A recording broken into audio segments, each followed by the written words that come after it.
Bryan Ray, America's Rugby News, Major League Rugby 2023 preview. Rugby ATL, the team formerly known as the Rattlers. Still got it. Well, you know, there was a lot of change heading into last season. Their head coach, Scott Lawrence, stepping down, and Stephen Brett taking over. Of course, Marcus Calloway, their owner, the other co-founder, along with Scott, tragically dying. And new ownership, new management coming in. Before we get to that, you know, last season, pretty good. You know, even though they did have the change in coach, you know, some of us, myself included, maybe predicted that there would be a dip in form, but to Stephen Brett and the team's credit, they carried on with you know, their tradition, certainly of the steely defense that they're known for, and they got back into the postseason. Now, they didn't get the win over New York, who of course went on to win the title, but still, all things considered, a pretty decent campaign for ATL. Now, of course, in this most recent off-season, the big news, the rebrand, controversial, shall we say, completely new colors. The Rattlers' identity has been stripped away. So, you know, as new management is wont to do, they want to put their stamp on the team, and the stamp is green and aqua or something. Anyways, we'll leave it at that. Let's get back to the squad. So a pretty solid squad last season. You know, maybe a couple positions here that they were a little short on, but they kind of got through. Front row, they, you know, had injuries to Vikas Grunewald, who, you know, only played a handful of games at the beginning of the season. And then when John Roy Jenkinson showed up, he was meant to be both of them, but Grunewald was out. And Isaac Bales, their draft pick hooker, ended up missing the entire season because he had a knee injury heading into it. So he'll be back this season, though. So let's just look at the players who have departed.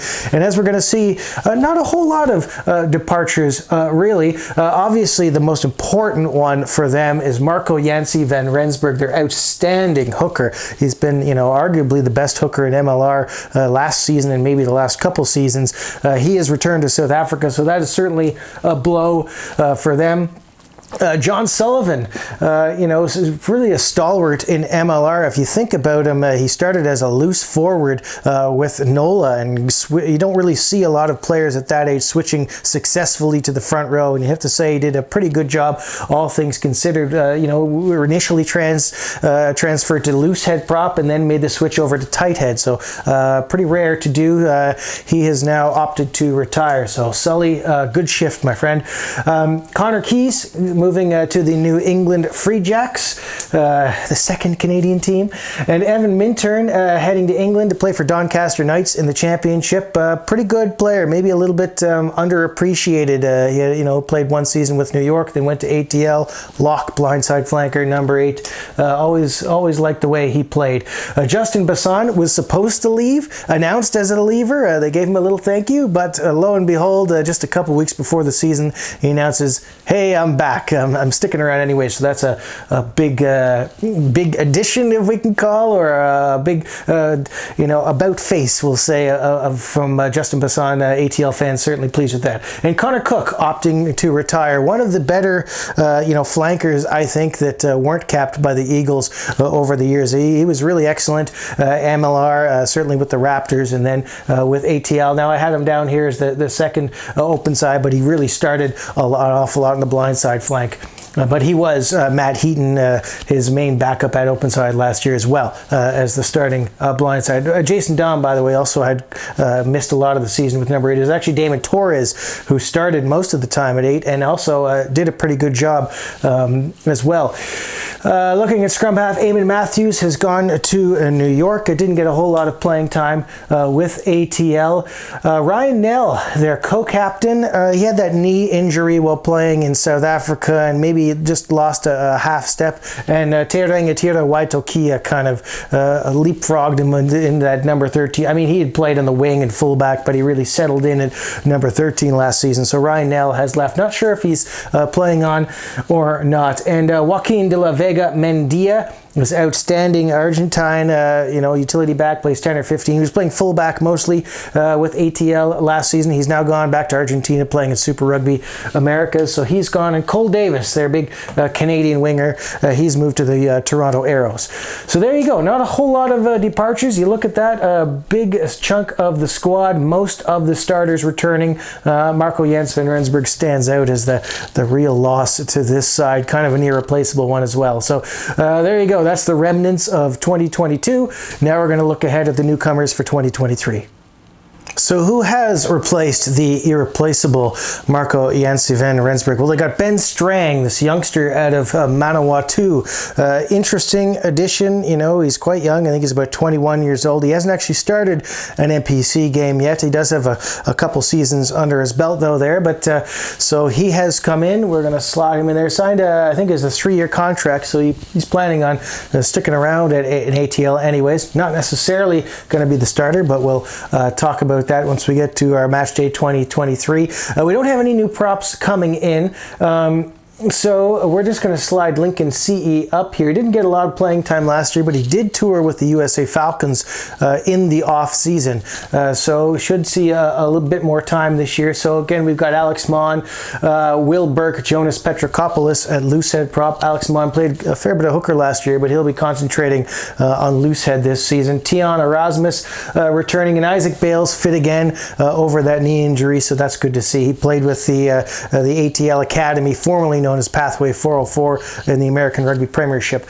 J.R. Jenkinson, this huge South African scrummager, and Vikas Grunewald, again, fit again. Nice to see him. He was playing with Life University in the ARP.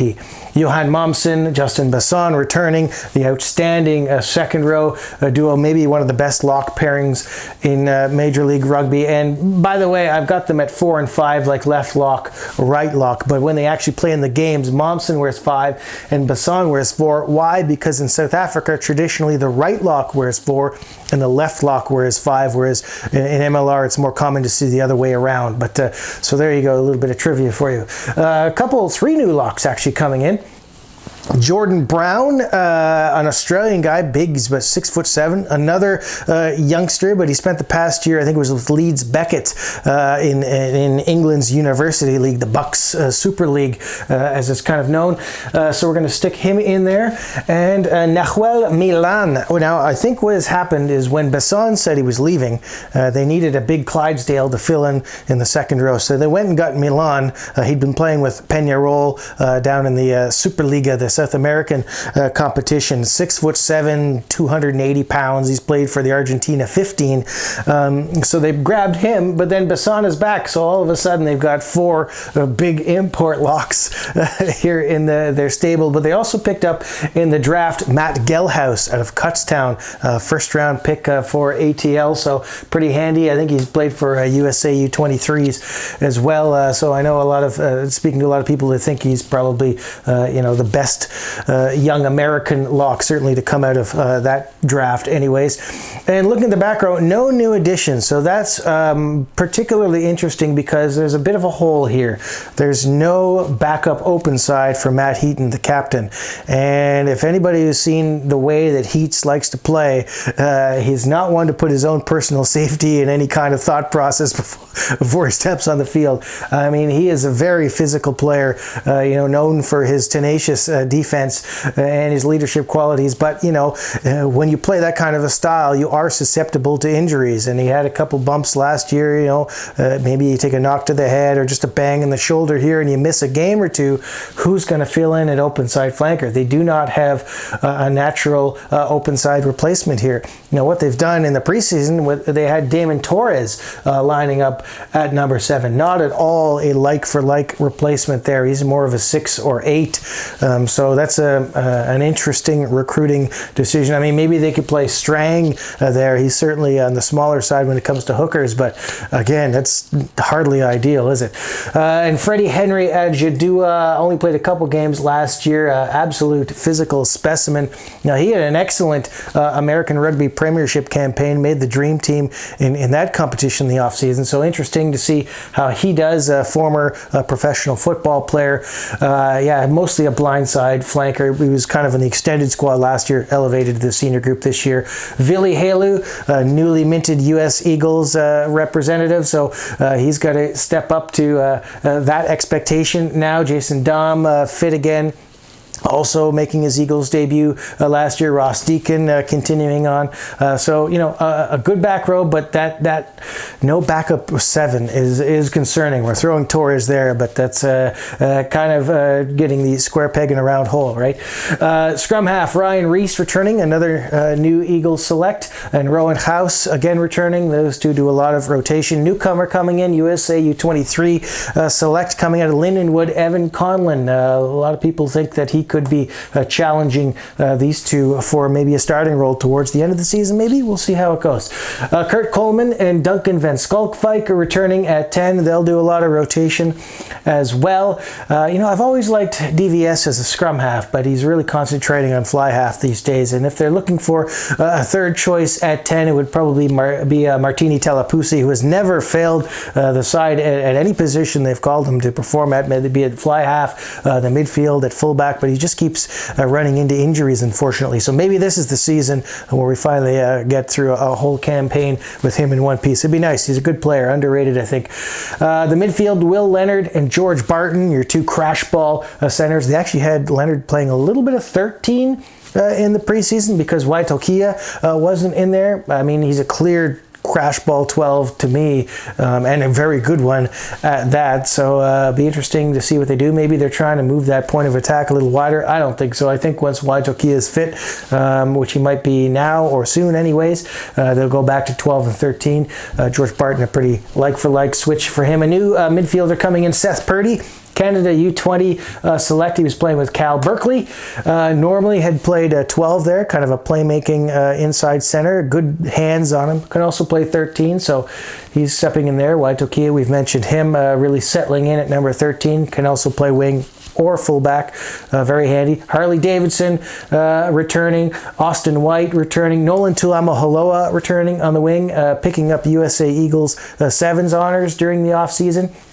And a couple newcomers here. Jack Shaw, another Canada U20 select. He played a lot of outside center with Bishops, but can also play him on the wing, so that's where we're going to stick him. He was picked up in the draft along with Purdy, along with Gelhaus and Conlon. So pretty good draft really for ATL. And their other signing, their last signing, Ruita Biddle. I think he was actually playing professionally in Russia recently, but he was formerly with the New Zealand 7 side, so we know anybody in that program is going to be pretty rapid and a good stepper. He actually played one game in the midfield during the preseason, but I think he was at fullback in the second game that they played, which is where they've earmarked him for this season as the replacement for Joaquin de la Vega Mendia. So there you go. You know, looking at that, you know, they've got 2 deep at least in every position, decent coverage across the front row, good coverage in the second row. If you have one, maybe criticism, a little bit too many imports, but probably a result of you know, Besson's kind of changing his mind and sticking around. So I just wonder if maybe they'll you know, maybe look for a trade for Milan, or whether they'll just keep them and rotate guys through and just try and keep them fresh. We'll see. Again, that back row, I don't like that there's no genuine open side replacement for Heaton. Maybe they can trade Milan for an open side somewhere, or just find an open side flanker who's unsigned at the moment. I'm sure there's a few good ones out there somewhere. You know, Ollie Knott comes to mind from Toronto Arrows last season. So missing an open side flanker. Scrum half, they look good. No problems there. Fly half, they're pretty well covered with Talapusi, the third option again. Midfield seem to be in good shape there, and outside backs, no real complaints. All domestic wingers is interesting there, and not the biggest guys. You'll notice Cole Davis was kind of came in and was that big, powerful outside back option last year, but they don't really have that with, you know, Austin White's kind of a guy who can slot in at fullback. Tuamaholoa, really a gas man out there, and everybody knows Harley Davidson's try-scoring exploits. So there you go. Not a bad-looking squad. So now let's see if we can put together a match day 23. Okay, ATL's match day selections. First thing, of course, we have to know how many imports are they allowed in their 23. ATL's number is 10. There we go. Okay, let's start putting this together. Front row, well, Alex Mon, is our first choice loose head prop, without question there. We're going to put John Roy Jenkinson in here at number 3. Of course, you've also got Vikas Grunewald.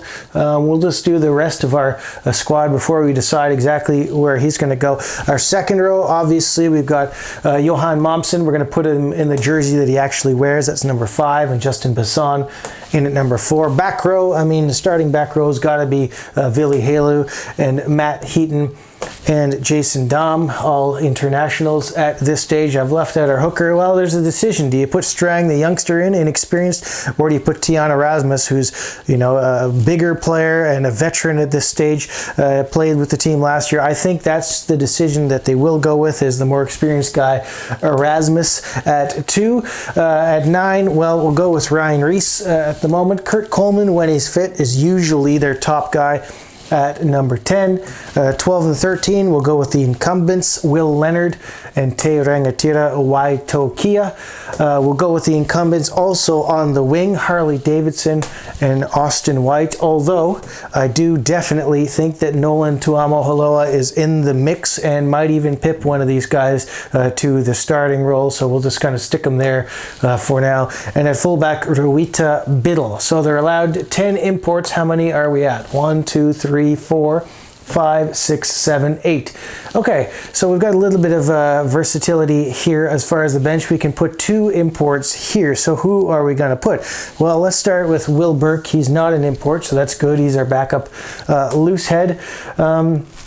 You know, Duncan Van Skalkvijk, we're going to throw him in there. We're going to throw him in at 22 because he's a reserve fly half. I mean, if you go with the 6'2", he can cover both halfbacks positions. Maybe that's an option they take, but they do like to play 5'3" normally, so I think that's what we'll do, the conventional 5'3". So we still got room for 2. Well, Rowan House, usually, let's assume he is the reserve scrum half and DVS only covering 10.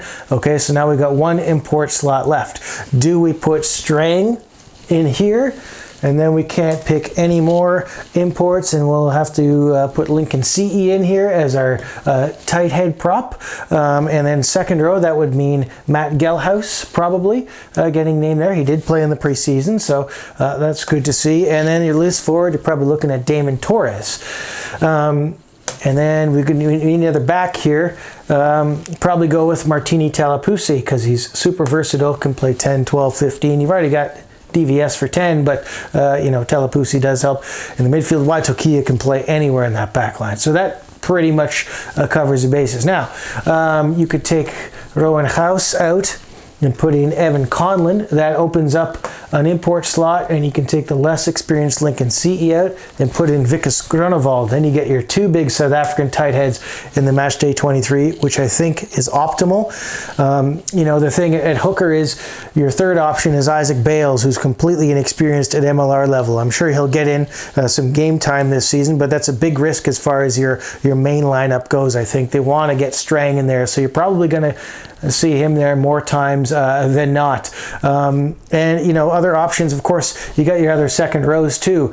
You know, if you put CE back in here, then you can take Gelhaus out and put in one of Nahuel Milan or Jordan Brown there in the second row, one of those guys. That gives you a bit more bulk and maybe a little bit more experience than Gelhaus. But, you know, I really think they're going to try and get Grunewald in there as much as possible and have the 2 South Africans in there, and then you'd have Milan and Brown to rotate in when Besson and Momsen need a day off. And then you've got House here again. If Conlon, you know, is really showing them something in this preseason, then I think he's got a good shot of getting a lot of game time off the bench in this kind of configuration, because the only other option really is to put CE in there, take Conlon out, and put House in there as the reserve 9, unless you drop, you know, one of these guys. You take maybe Barton and put him in at 12, but you don't want to take Will Leonard, you know, one of your defensive, you know, leaders in the squad, really